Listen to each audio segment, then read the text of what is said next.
particularly weird but very common issue, and that's with emissions. And I say it's weird because some cars require it, some don't. Some counties require it, some don't.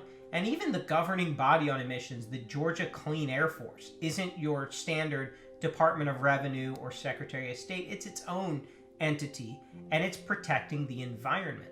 And so then you get into questions of, well, has the consumer been damaged if a car doesn't have emissions? And how do we evaluate that? And it goes under the Fair Business Practices Act usually, and it can be a mess. But here's the thing about emissions. It is illegal in Georgia for a dealer to sell a vehicle to a consumer living in an emissions required county if that vehicle does not have then passing emissions. Then passing emissions. That's the key phrase there. Then passing, meaning at the time of sale, the emissions were valid and passing. Notice I say at the time of sale. That doesn't mean 2 days later or 3 days later, or a customer comes in on a Saturday night, the dealer closes at 8, they come in at 7:45. The car hasn't been emissions tested yet, so the dealer doesn't want to lose the sale, so they sell the car, they tell the customer, come back 2 days later for emissions, right, on Monday. Or go get the emissions, come bring us the certificate, and we'll pay for it on Monday. That is against Georgia law. The law is that at the time of sale, the vehicle must have passing emissions. Period.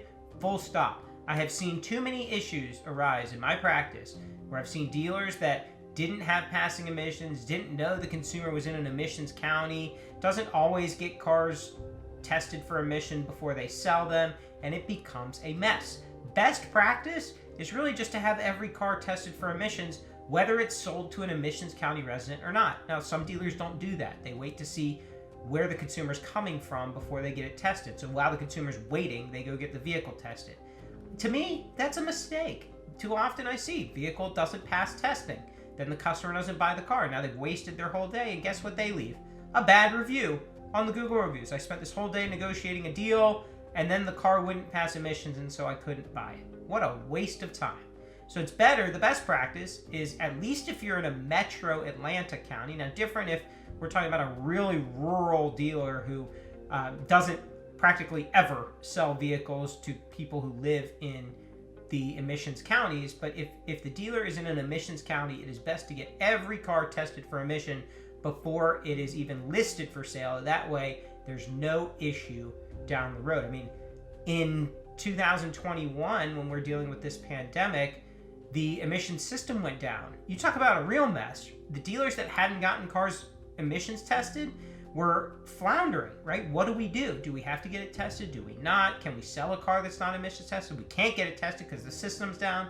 It's best to just have all your vehicles tested and passed while they're sitting on the lot, so that there's no question and that there's no issue if the system goes down or if the consumer's waiting or for any other possible problem with emissions.